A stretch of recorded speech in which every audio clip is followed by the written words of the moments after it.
Хайырлы иртә, Татарстан дәүләт телевидениесының яңалыклар чыгарылышын башлыйбыз. Студияда Ания Габадуллина безнең бүгенге чыгарылышта.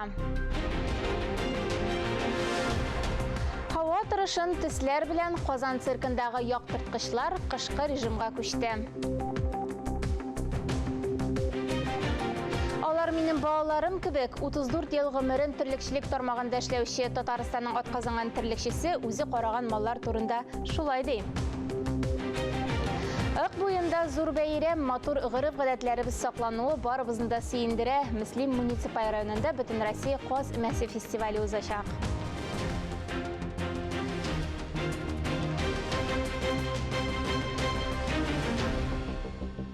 Чыгарылышыбызны һава торышыннан башлыйбыз. Бүген 22 ноябрьдә кар урыны белән карлы яңгыр, буран булу ихтимал. Җил көньяк көнбатыштан, көндез һава температурасы 1 градустан 5 градуска кадәр салкын. Юлларда бозлавык, сак булыгыз. Синоптиклар буранны атна буе булыр дип фаразлый. Әлеге хәлне коммуналь хезмәтләр эшчеләр җитмәүне исәпкә алып, ничек хәл итүләре турында алдагы язмада. Атна карлы яңгыр белән башланып китте. Бу берничә көн эчендә 10 мм калынлыктагы кар яуган. Ноябрь аенда Татарстанда айлык норма булып 45 мм явым-төшем санала. Юлларны кардан чистарту өчен барлыгы 200-дан артык берәмлек техника һәм 500-гә якын эшче җәлеп ителгән. Очень много навалил.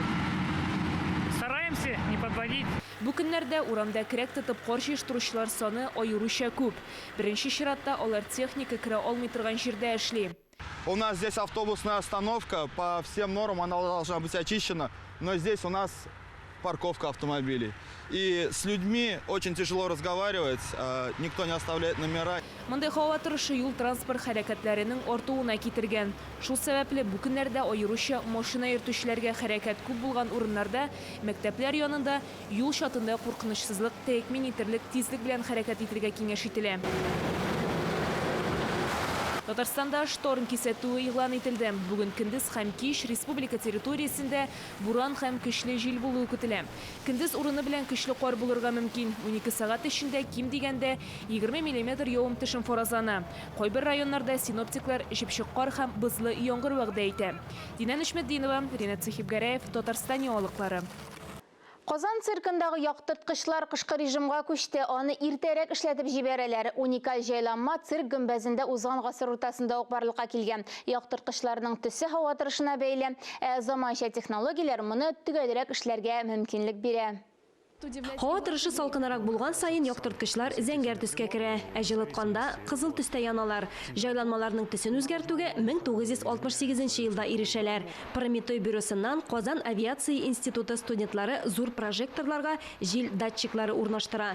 Төньяктагы яктырткычлар зәңгәр төстә, көньяк өлешендә кызыл, көнчыгыш өлешендә яшел төстә була.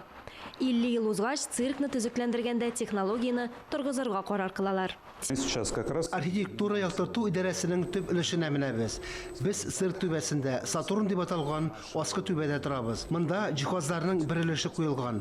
Җайланмаларда җил датчиклары күптән юк инде. Алар урынына һава торышын ясалма интеллект раслый. Әмма элеккеге кебек үк яктырту шәһәр архитектурасы белән бердәм булырга омтыла. Сәгать сайын компьютер интернет шелтәренә таша. Һава торышы фаразлары буенча мәгълүматны мөстәкыйль рәвештә шуннан ала һәм яктырту җиһазларына тапшыра. Меңләгән утны цирк түбәсендә нибары бер компьютер контрольдә тота. Ә яктырткычлар яңадан яңа төсләргә ия. Яктылык термометр температураны, явым-төшемнәрне, ел вакытын исәпкә ала. Моннан чыгып, эш вакыты да үзгәрә.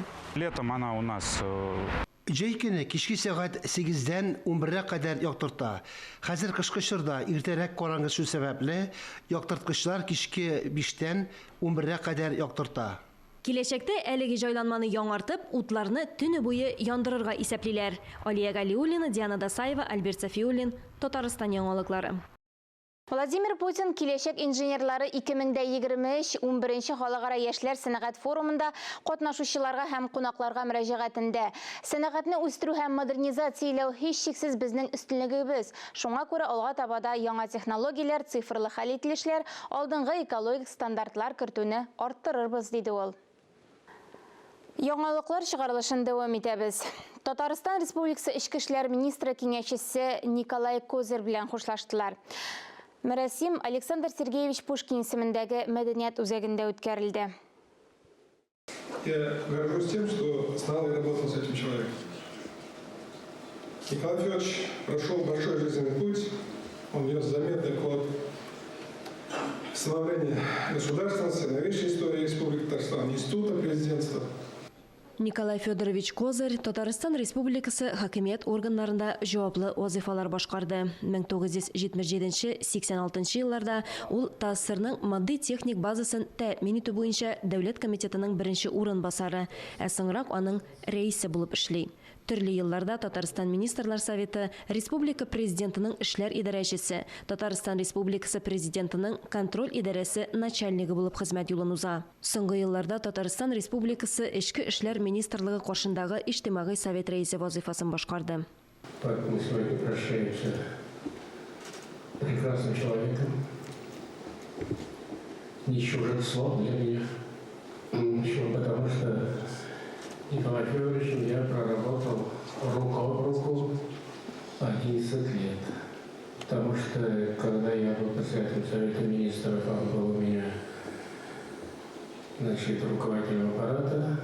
И когда я стал президентом республики, тоже он пришел со мной. И мы вот все эти годы работали. Һөнәри эшчәнлеге вакытында Николай Федорович Козырь Татарстан Республикасының ат казанган икътисадчысы исеменә лаек булды.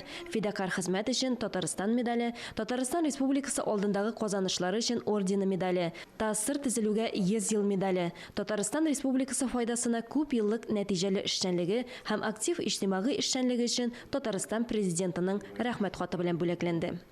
Мы как-то чувствовали спокойнее себя, пока Николай Федорович был вместе с нами. Он был такой человек, что к нему все тянулись. Он был и старшим товарищем, и одновременно другом, и не чурался никакого общения, старался вникать во все вопросы. Николай Козырь 81 яшендә вафат булды. Аны Арча зиратында җирләделәр. Фәннур Хасанов, Алия Галиуллина, Ирек Хамидуллин, Татарстан яңалыклары. Татарстаннан махсус хәрби операциядә катнашучылар 305 мең сум күләмендә бер тапкыр бирелә торган түләү ала. Әлеге сумма 2023 елның 31 августыннан соң контракт төзегән хәрбиләргә бирелә. Указ бу елның 31 декабренә кадәр гамәлдә. Ватаныбыз язмышына битараф булмаган кыюлык, батырлык күрсәтергә, ватаныбызны якларга әзер булучыларны батыр контракт хезмәтенә кабул итү үзәгендә көтәләр. Ул бер тәрәзә принцибы буенча эшли. Контракт төзегәндә бер тапкыр түләнә торган акча күләме 195 мең сум. Махсус операция зонасында булганда ай сайын 204 мең сумнан башлап түләү каралган. Яңа Тура янындагы Яшел Үзән сәнәгать паркында танылган маркетплейсның аеры бүлү үзәгенең икенче чиратын ачтылар. Саклау мәйданы хәзер 2 тапкырга арткан, 43 мең квадрат метрга кадәр җиткән. Әлеге үзәк төрле категорияләрдәге 10 миллион товарны сыйдыра. Мәйданчыкта 1500 яңа эш урыны барлыкка килгән. Аны эшләтеп җибәрү тантанасында Татарстан Республикасы рәисе Рөстәм Миннеханов катнашты. 27-28 ноябрь көннәрендә Россия төбәкләрендәге һәм чит илләрдәге ире татар эшмәкәрләре катнашында 16-нчы Татарстанның эшлекле хезмәттәшләре форумы һәм Каз өмәсе фестивале була. Бу хакта тулырак алдагы язмада. Эшмәкәрләр дигән вакытта һәм Каз өмәсе дигән вакытта билгеле бер дәвердә шушы кыш алдыннан гына уздырыла торган бәйге исә йола гореф-гадәт ягыннан гына түгел. Каз үрчетүчеләрне айрым бер һөнәрчеләр буларак, яшәү рәвеше буларак, анда безнең йола мәсьәләсе дә, җыен мәсьәләсе дә бер төп йортта, төп нигездә гомумән берничә нәселнең яшәү. Бүтән Россия Каз өмәсе фестиваленең Мөслим районы җирлегендә узуы табигый. Данлыклы Ык елгасы буенда урнашуы аңа бу кәсеп өчен барлык мөмкинлекләрне тудыра. Фестивальнең нәтиҗәсе Мөслим районына җыелып 24-25 көнне үрәкләнәчәк.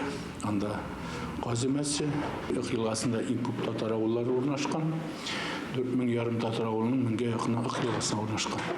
Быелгы фестивальдә катнашырга 471 кеше гариза җибәргән. Алар арасында Татарстан һәм Башкортстаннан тыш Омск, Пенза, Свердловск кебек өлкәләр бар. Шулар арасыннан 33 җиңүче сайлап алынган. Бу инде безнең фестиваль башта бәйге формасында үткәрелә 7 номинация буенча.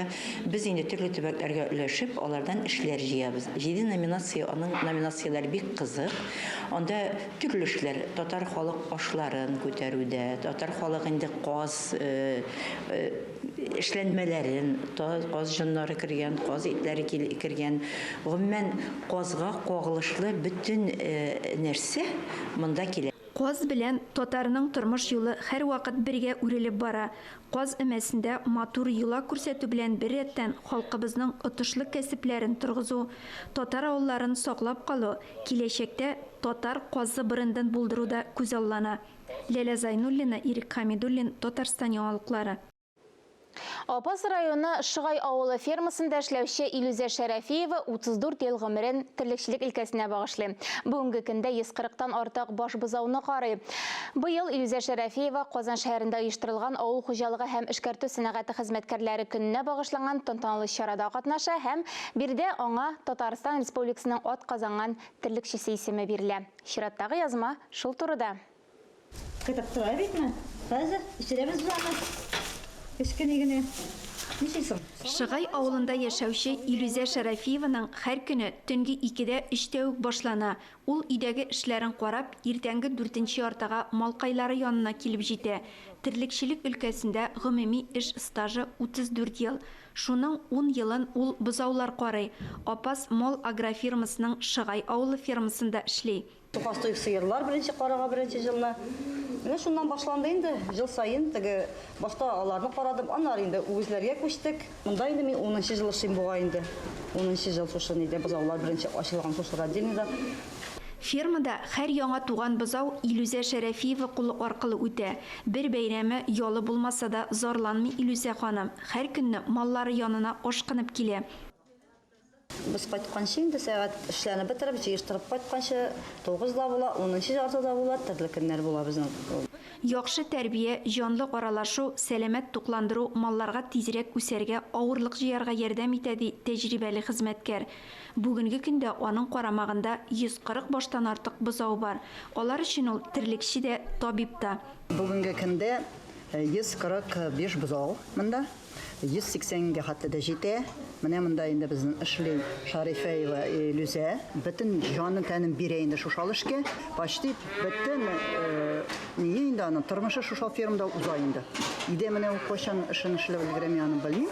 Алдынгы терлекченең тырыш хезмәте җитәкчеләр тарафыннан да бәяләнә. Илүзә Шәрәфиева быел Татарстанның атказанган терлекчесе исеменә лаек була. Әлеге зур бүләкне ул Казан шәһәрендә оештырылган авыл хуҗалыгы һәм эшкәртү сәнәгате хезмәткәрләре көненә багышланган тантаналы чарада республикабыз рәисе Рөстәм Миннеханов кулыннан ала. Алдан инде грамоталар, благодарностьлар алдан алгалап килдем инде. Яхшы эшләгәнлеккә инде. Рәхмәт яусын җитәкчеләребезгә, шул менә хөрмәт иткәннәр өчен килгәч инде мактап китәләр гел. Эше авыр булса да, Илүзә Шәрәфиева үзе алдына куелган бурычны намус белән үти. Илебез табынын байытуга лаеклы өлешен кертә. Гөлназ Вәлиева, Ләлә Зайнуллина, Гадел Галиев, Татарстан яңалыклары, Апас районы. Чыгарылышыбызны дәвам итәбез. Дәүләт Думасы депутатлары мәктәп укучыларына дәрес вакытында кәрәзле телефон куллануны тыя торган закон проектын беренче укылышта кабул итте. Бары тик укучының тормышы һәм сәламәтлегенә куркыныч янау белән бәйле хәлләр искәрмә булып тора. Әйтергә кирәк, Россия кулланучы хукукларын яклау һәм кеше иминлеге өлкәсендә күзәтчелек федераль хезмәте тәкъдиме белән мәктәпләрдә яңа уку елыннан дәрестә элемтә чараларын куллану рәсми рәвештә тыелган иде инде. Әлбәттә, аерым очракларны исәпкә алмаганда. Әмма законда билгеләнгән мондый норма экспертлар фикеренчә смартфоннардан файдалану вакытын дәресләргә мөмкинлек бирә. Актанышның сәләтле балалар өчен гуманитар гимназия интернат базасында Кама аръягы татарлары тарихын һәм мәдәниятын өйрәнүнең актуаль проблемалары дип аталган форум узды. Анда танылган тарихчылар, мәгариф өлкәсе хезмәткәрләре катнашып, татар халкы тарихына кагылышлы мөһим темалар буенча фикер алышты. Кунакларны 110 еллык бай тарихка ия мәгариф журналы һәм Россиядә укытучылар, остазлар елына багышланган фотосурәтләр каршы ала. Кама аръягы татарлары тарихын һәм мәдәниятен өйрәнүнең актуаль проблемалары дип аталган форум күренекле тарихчыларны бер мәйданга туплады. Біз білеміз, мұндағы тарих тағында қатлаулырақ, чөнки мұнда тарихи жаңалықтарды қарасақ, татарлар жан есебін алғанда, аларны түрлі социаль қатламларға кірткенлер, шул есептен йомышлы татарлар, башкирец деген қатламға һәм башкаларга. Һәм инде менә әгәр дә бу нечкәлекләрне безнең тарих укытучылары белми икән, алар да шулай ук балаларга кем булган безнең биринге бабаларыбыз, нинди катламларга кергән. Тарихны белгән кеше үзенең бабаларының түгел, үзенең халкының да тарихын белә. Һәм ул милли үз аңыны барлыкка китерүдә ярдәм итә. Татарның үзенең милли үз аңы булган чиракта ул телен дә саклаячак, мәдәниятен дә саклаячак һәм элеккедән килә торган халык традицияларын да саклаячак.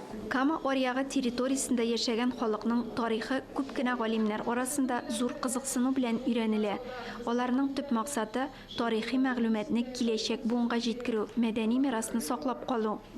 Менә яшьләрне, балаларны нигезләп, тарихка нигезләп тәрбияләү, аларда патриотик тәрбияне алып бару өчен, шуннан да тарихны тирән өйрәнеп, буның фактларына таянып тәрбияләргә кирәк. Шара барышында тарихчылар татар һәм башкорт халкының килеп чыгышында уртак этник компонентлар, көнчыгыш Кама Орьягы татарларының катлау төркемнәр булып оешуы һәм башка милли мәсьәләләр хакында сөйләштеләр. Регина Сәләхова, Ләлә Зайнуллина, Марат Сарахов, Татарстан яңалыклары, Актаныш районы.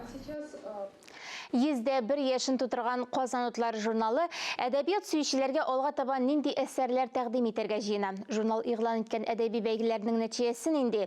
Әлеге һәм башка сорауларга җавапны журналның баш мөхәррире Рөстәм Галиуллин актуаль әңгәмә сәхифәсендә бирер. Сәхифәне журналист Миназим Сәфәров алып бара. Хәерле көн, Рөстәм әфәнде. Хәерле көн, исәнмесез. Аллага тапшырып, кышларга кирдек. Кышкы озын кичләрдә шушы озын кичләрне укып, кыскартырга күнеккәннәргә журнал әсәрләрдә әзерләгәндер дип уйларга кирәк. Җыгылып кайтырган. Чыннан да шулай, менә сез әйткәнчә, ничектер кыш айларына таба без әсәрләргә чыннан да нәкъ менә яңа ел каникулларында укырга, кышкы озын кичләрдә укырга дип иң укылышларын калдырырга тырышабыз. Һәм инде ел башына да чыннан да бу араларда канатларны укучыларны, әдәбият сөючеләрне кызыклы әсәрләр китә. Тик шушы күпләр инде соңгы елларда бик яратып өлгергән популяр язучы Рауль Муратның Тау башында бүре бар дигән яңа романы дөнья күрә башлады. Укый башладылар инде беренче ноябрь санда башландымы?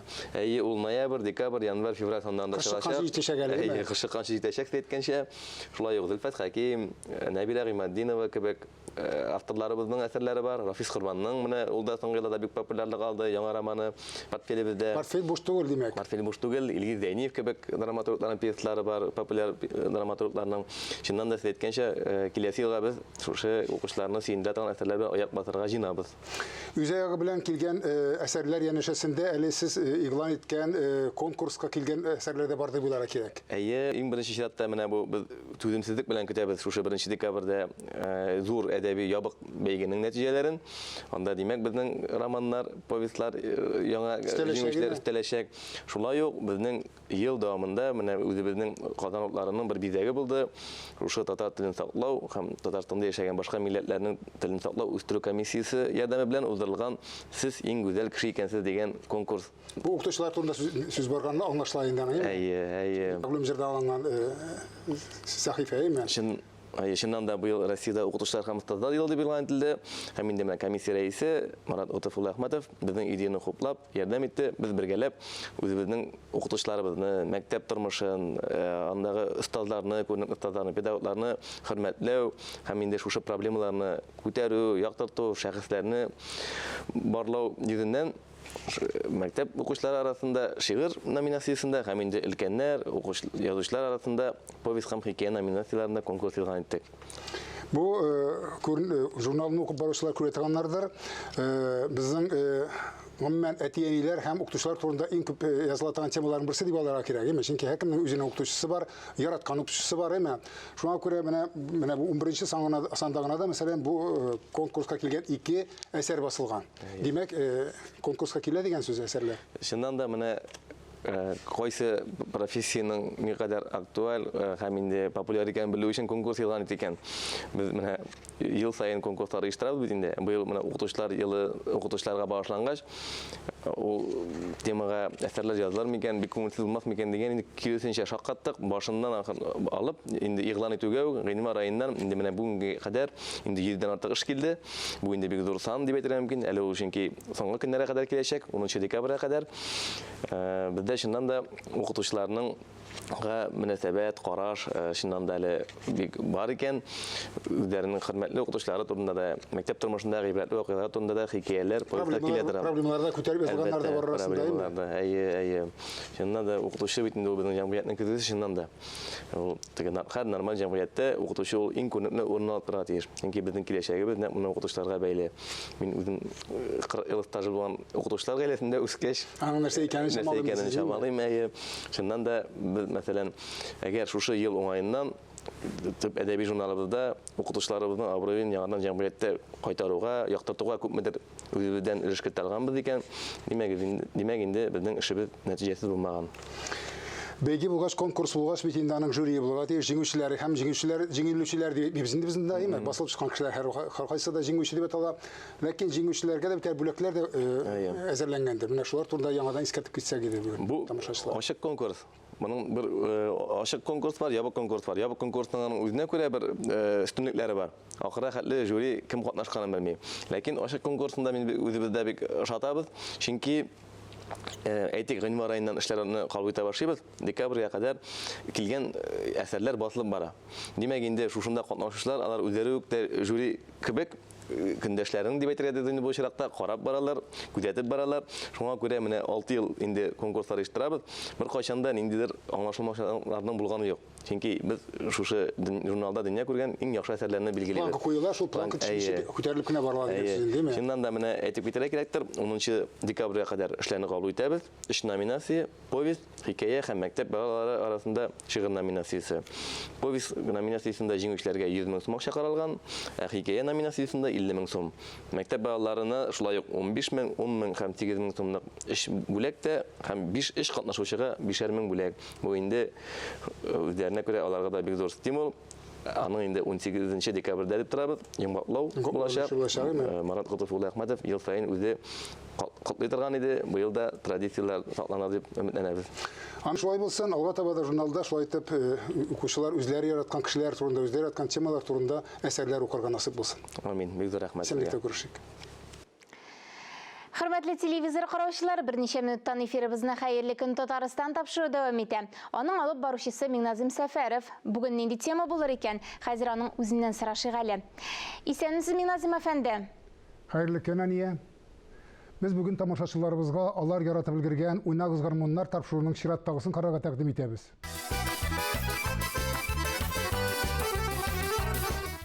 Рәхмәт, димәк, җырлы, моңлы, хәерле көн Татарстан тапшыруын көтеп калабыз. Бүгенге чыгарылышыбыз тәмам. Без яңалыклар иҗат төркеме сезнең белән саубуллашабыз. Үзегезне һәм якыннарыгызны саклагыз, исән-имин булыгыз.